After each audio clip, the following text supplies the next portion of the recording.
that was the moment where I got angry to God. And that was the moment that God really worked in my life.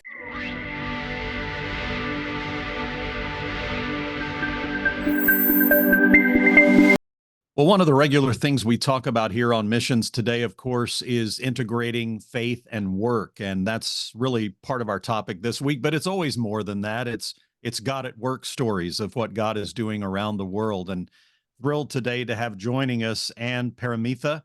She is the Resource Global Indonesia Country Director. And she's involved in this kind of work every day, getting people to engage with their faith and their work and to be able to really count it as a mission field. And all of us, in some form or fashion, should be doing that. We spend a lot of time at work.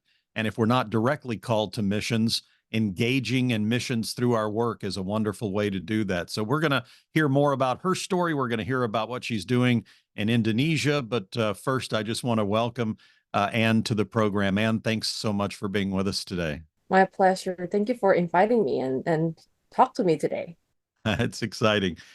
Let's start with your story. Just tell us a bit about your growing up years, and then how did Jesus find you? Okay, I was born and grew up in Indonesia, from a Christian family. I'm the oldest in my family. I have one younger brother. My dad used to be a Muslim before. And he found Christ before he got married to my mom. And then my mom was born and raised in a Christian family, but a typical of like a traditional Christian family. And that's how I grew up as well. Until that was one moment where our family hit a very big family problem in terms of like our financial, and then my dad business got bankrupt, which caused me couldn't be accepted into the university. We couldn't pay, we couldn't afford the university, so I had to take a gap year. And back then, the concept of God is not. I didn't know him personally. I know him as God, um, part of the religion that I'm part of, because my parents also asking me to go to church every Sunday and then to be involved in the ministry, and then um morning devotion every morning is just part of the routines that I have every day, every week. And so that I didn't know him personally. And but when that thing happened to my family, um, I was forced to serve my family. I was forced to stay at home and serve them as the oldest in the family. And then that was the moment where I got angry to God, and that was the moment that God really worked in my life as a person. I have to rely on Him so much in terms of like taking care of the family and then dealing with not being able to afford school and university. It wasn't even in my plan before, because we are from the what I know is our family is always like having a like, we have a good economy. And then that was the moment I finally decided. I was like for a year, I didn't want to speak to God. I didn't want to pray. I didn't want to, yeah, I didn't want to read the Bible. I just read the Bible in front of my mom just because she asked me to. But that was the moment where God shifted my thinking and my career path. And I got a scholarship in one of the Christian university in Indonesia, which is collaborating and with Corbin University in Portland, Oregon. I got a scholarship and a double degree for School of Education. So I didn't want to be a teacher before. I didn't see my career in the education, but 4 years in that university, I was prepared as a Christian teachers, but more than that, a missional Christian teacher. They were asking me to study theology. I got 26 credits of basic theology. But beyond that, the mission is for me to share the gospel to the students. It's not just like teaching the subject. And I think that those 6 years is how I encounter God and how God works through my life.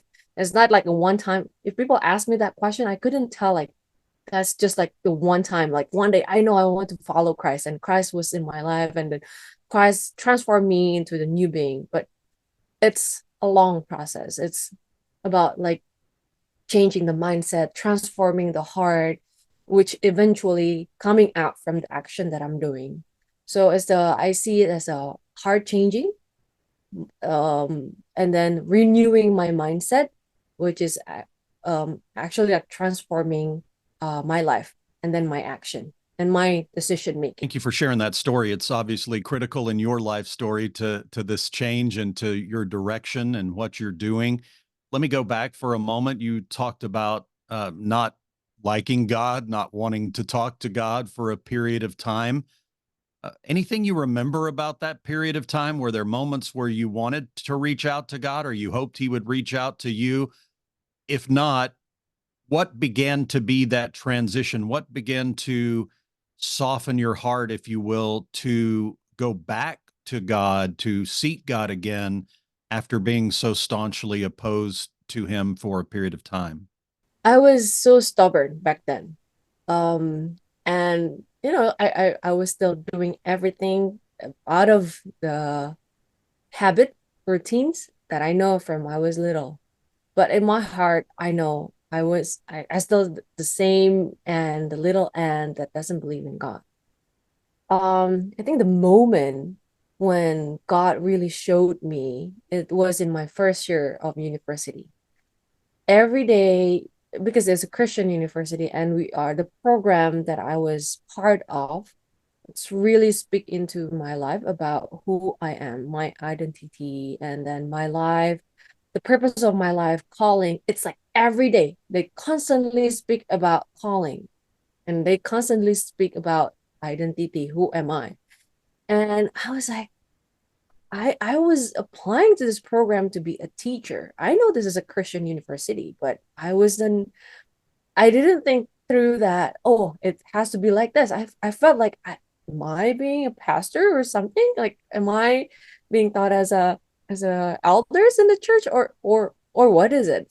And so I think that was a moment where God really showed me like who am I? Like and I'm nothing without God.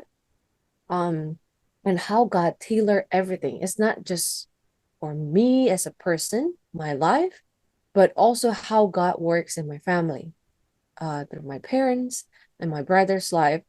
And that was the moment that I know, like, I want to go back to him. I cannot, like, I couldn't. With my own strength, with my own effort, I couldn't go back to him. So I said to God, God, I have to go back to you. I want to go back to you, but I don't know how. Please help me and please show me the way. And so he used the church, the current church that I'm part of, the local church that I have been part of since I was in my third year. The first time I joined the church, it's an international church, and it's a student church. So a lot of students from a university joining that church and their students ministry. And one of the church leader always like consistently pursuing me, waiting for me to finish my class, waiting for me to finish my student organization activities. I always have thousands of reasons to get away from the meeting with her. But that was like the time where God really, so it was in my first year in my college, and then the third year when I joined that church was part where God really spoke to me that this is the purpose of your life. This is why you are taking this route. Like this is why am I putting you in the situation and circumstances that your mission in the future is not something that easy. It's something that will take a lot of sacrifice that I need to prepare you as a person, as my servant, to do God's mission, to do my mission. And that's where everything happens. Like I go back to God, I understand about mission. My previous church didn't speak at all about mission. Like, well, they have mission week, but I didn't grasp the idea about mission. For me back then, like mission can only be done by the pastor, by the elders in the church, not by us, the believers.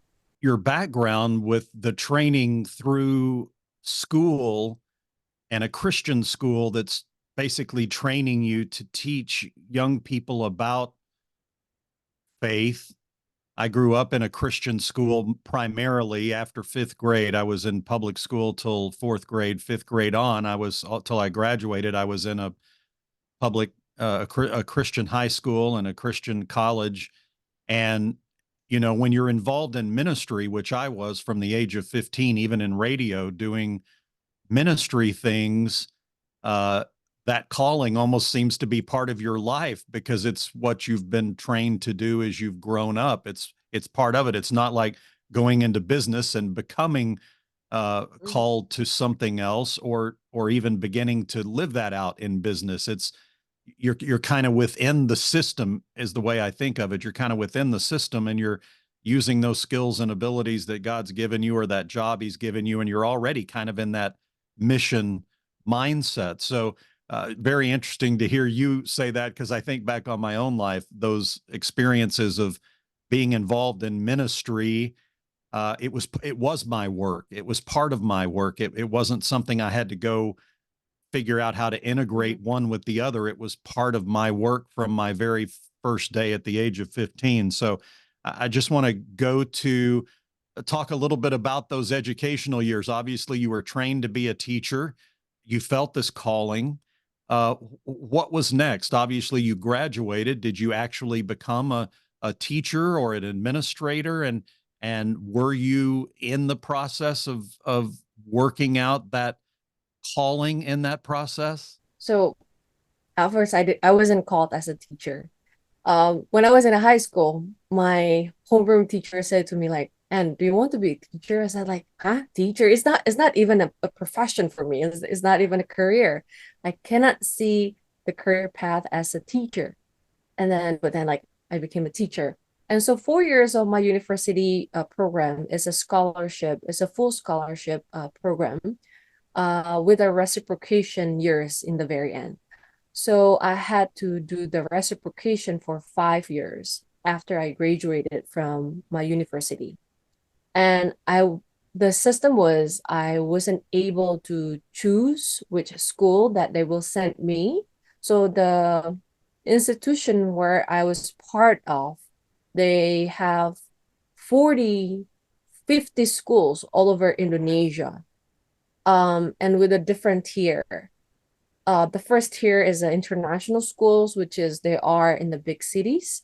And then the second one is a national plus. So it's using our national curriculum, but with an English as a language of instruction. And the last one is our mission school, which is it's in the remote area of Indonesia. It's in the villages. And so I was placed in the middle tier of the schools that under my institution, and they sent me into one city in Sumatra Island, the city called Palembang. And if you Google it, it's one of the largest Muslim community is in Palembang, as in South Sumatra province. And when we started the school there, I was the first generation of teachers that they sent to establish a school together with other 27 new teachers. If you can imagine, like new teachers doesn't know anything about the classroom and then the situation in a daily basis, on a daily basis as a teacher, but we were sent there um, as a teacher and to establish a school. It was a hard years for me there. I couldn't find a community or a church where they can support my faith there. They have a lot of churches there. It's just that the church that is really focused on discipleship and mission is not that much, and it's not that many in that city. It's very different with the church where that I was part of in the university. And so it was a huge gap between the ideal life that I had and then the the the teaching years. I was there for 6 years. I was there from the very beginning the school was open until the very end. And in that school, I couldn't proclaim Christ's name. We're a Christian school, but due to the situation there, the founder asked us to be wise in sharing about the gospel. But they put a lot of emphasize and highlight about homeroom teacher. We are the frontliner in sharing the gospel. So they are not expecting the biblical study subject teachers to share about the gospel per se, but they are expecting us, the homeroom teacher who are meeting the students every day and more consistently to share the gospel. And so the 6 years over there, I was really like thinking about how is the wise way for me to share about this, about that. And I know the urgency, like I know the students, I have time with them for 1 year. And how can I share Christ through my life? How can I share Christ through my action, through my anger, through my compassion to them? Like the primary students, the junior elementary students, they see their teachers as a role model. So I had a very heavy burden back then about how can I share Christ, but I still respect their religion, their beliefs. But in a way, I can also share. I can also be vulnerable with them that I'm a sinner. I'm prone to sin. I'm angry sometimes. That was a time that got really shaped my life and the way I'm sharing the gospel. Um, and there was like that one moment, one of the principal mentioned to us in the teacher's chapel. She said, "The name of the Christ is too beautiful to be hidden." And so that was like changing the whole practice that we have because I was one of the school leaders as well. I was a vice principal since my second year of becoming a teacher. And I was like, yeah, why would I hide his name when I'm sharing about the gospel? Is like that's the core point of the gospel, like the name of Christ, the story of his salvation. And so that was the moment that I keep telling myself, and when you share this, whatever will happen, it's for the sake of Christ. It's for the glory of Christ. You will not be here in the city but um Christ will work through you and will work into this student's life through you. And we see a lot of things happen. Family came to Christ because just a simple story, the gospel story in the kindergarten classroom. And then when the students came home, that student is telling the mom the story about the devotion that they got in the classroom in the morning. And it changes the mom's life. And she converted. She believed in Christ. And that was a lot. Like that's just one of the story of many stories that we experienced with that. And so yeah, I was the homeroom teacher, but also the vice principal. And then I study to UK for 1 year. I took master in UCL in curriculum and pedagogy and assessment. I was conflicted back then. Should I take my master in a Christian university in the US or should I take it in a secular university? But then I came to conviction that I have been in a Christian education for many years. It was like for 10 years of my life, I've been in a Christian education, not counting of my growing up. Like I was in a Christian schools as well. And we keep saying about redeeming the system. But how could I redeem the system when I don't know what to redeem out there? How is the reality out there? So I finally decided to take 1 year program in London. It was in the master program, and it gives me enough time to realize how broken is our education system out there and what to do with the education system in a Christian school, or even not only in the Christian schools, in a more general context. And I returned back to my country, work in the the headquarters of our school, overseeing 40 schools. And my last position before I joined Resource Global was I'm the head of academic for 15 schools all over Indonesia. So involved in the school expansion, teachers training, teachers recruitment. So now I'm not. actively teaching in the classroom anymore. But I'm working in this education institution, not a school. It's an informal learning space. It's a uni prep for students who are studying overseas, and I'm handling the mentorship program for the students who are studying overseas. And through that work, being able to impact many schools, not just one classroom. That was my thinking. That's the reason why I study master. I was questioning myself, and you need to have the greater why you are studying master. It's not just for the title, it's not just for the degree, because I know it's gonna be hard. So I need to have a greater why of me pursuing that degree. And I'm thinking like, oh, if I'm a homeroom teacher, I can impact 25 students and 25 families. As a vice principal, I can impact probably around 300 to 500 students the most. That means like 500 families. If I want to impact the system and the policy, that means I have to be in the headquarters who are developing the system and more in the management level. And that means like thousands of students and thousands of families, thousands of and hundreds of teachers.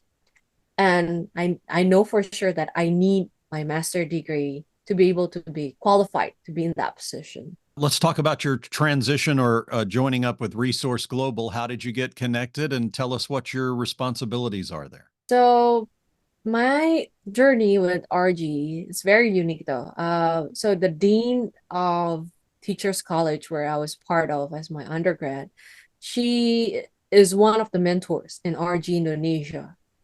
And Tommy reached out to her trying to find one person that could fit the position of city director of Jakarta. And that was the moment, like it was in May last year. And I already resigned from my work, from my last previous job, but I still work until June, because that's the end of the school year. And I already have a new full-time job. And so um that dean, she shared that job description and then the job offer, the opening position. And she only asked me one morning, and do you interested to be part of RG? I said like, I think so. I've heard about RG because my husband is part of Resource Global Indonesia. He is one of the alumni, and he's been trying to get me into Resource Global as one of the court members. But I've never been able to apply because my work, I have to travel a lot, and like the limited of time, and I don't think like I can commit to like 1 year program. And I was like, yeah, I can try it out. And then and she gave my number to Tommy. Tommy reached out to me the day after. We're on a call. We talk a lot, and then I think I asked Tommy about like why Resource Global? Why do we need Resource Global, especially in Indonesia? I mean, like I can read it in your website, but I want to hear it from the founder. Why? What comes in your mind the first time you want to establish it, or you want to develop Resource Global, especially in Indonesia? And it was the first Resource Global. And then he explained to me, I said like, oh, that's what I want to do. And I didn't realize that I was praying to God that I said like, once I step out from this Christian institution, I wouldn't have the mission field that I can proclaim my faith bluntly and boldly. Because in my new job, it's not a Christian institution. Of course, I can imply some values and my faith, but not implicitly like saying that I'm Christian and then this is what you should do as a Christian. And so I've been thinking like, oh God, how can I keep my faith? I'm just afraid that I would go back to the state of life that I was before, that not believing God and not wanting to talk with God, not liking him, not liking his word. And then he gave me that. And then that was, I remember it was Wednesday. And then Tommy said, like, I want you to meet the Indonesian team. So a week after I met with the team, and then which just happened to be now my staff. They like me, I like them. I shared my vision about RG Indo. And then I think a week after I met Noah. And then suddenly it happened in a month. They sent me a contract, but they changed it like to country director. I was like, what? Oh, I did not expect this to happen. I thought like it was the city director of Jakarta. But then I think like, yeah, if God wants me to impact the back then I was working with K to 12 students and also the teachers. Now, if God wants me to work with the university students and also the professional workers, which is the continuity of the K to 12 students, I'll take it. The same, the passion, the calling is still the same. It's just a different platform and a different age group. The passion is still I know for sure that God calls me to invest in the younger generation because I believe they are the future of a country. They are a future of the Christian community, and how a country can be transformed. It depends on the young generation.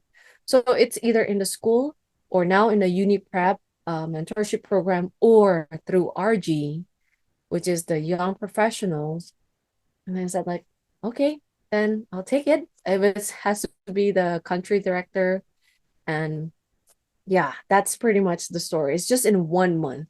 For those who don't know, Resource Global in Indonesia and Jakarta, one of the largest and fastest growing, and really one of the just hot spots of Resource Global around the world, just have seen so much happen there. In our final moments here, maybe share your thoughts, dreams, vision for what you'd like to see happen in the next year or two with Resource Global as you're leading there in Indonesia. As you said, we are one of the largest community from Resource Global. And we are in the country where we are the minority. We are not the majority. The Muslim here is very strong. And as I spoke before to you, that we are always speaking about redeeming the system. That's what I want to see, and that's the desire that I want to see from our court members, from our alumni, that they can impact the system, the policy in various areas in different industry. How can they be a catalyst in their network? How can they see the fall in their industry? How can they see the redemption that should happen in their industry? And how is the ideal picture of how their industry should be? Now, we recently launched our alumni network, the Global Catalyst Network, it's because like we already have like around 100 alumni in Indonesia, and we see the needs that not only walk with them during the RG program, the 9 months program, but after that, what? What's next? Are we letting them go, or we want to walk with them, becoming their accountability partner, becoming the platform, the avenue for them to challenge one another, to seek truth together, and to fight? Because like once they go out, it's a battle. It's a battlefield. It's not going to be easy. I'm not saying like joining RG and then after that it will be a smooth sailing journey. It will be hard, even harder as than before, because you want to proclaim Christ through your work and you want to make changes through your work. So my hope and my dream is the GCN and RG, GCN as the continuity program from RG. It will give impact in various cities and various industry in Indonesia, especially impacting the system and the policy. Because without giving impact in the system level and the management level, it will be very hard for you to impact the people. I'm not saying that praying and then hosting a Bible study um, does not matter. It matters, but I see the need in our country that a lot of broken system, and we as a Christian, we as a believer, we have a privilege to join in that movement, to work on the system. How can we impact the system, the industry through the system? We will be sure to encourage our listeners and prayer team to be praying for you as the country director, for those in the cities in Indonesia, for the Global Catalyst Network, which is this network of alumni, as well as your current and future cohorts that will be going through the training. I know that change is happening. I know that you are having an impact, and I love hearing about updates on the work that you're doing. God bless you in what you're doing, give you direction and wisdom. And thank you so much for taking a few minutes to be with us on missions today. Thank you so much for having me. I'm really glad to share what we are doing in Indonesia.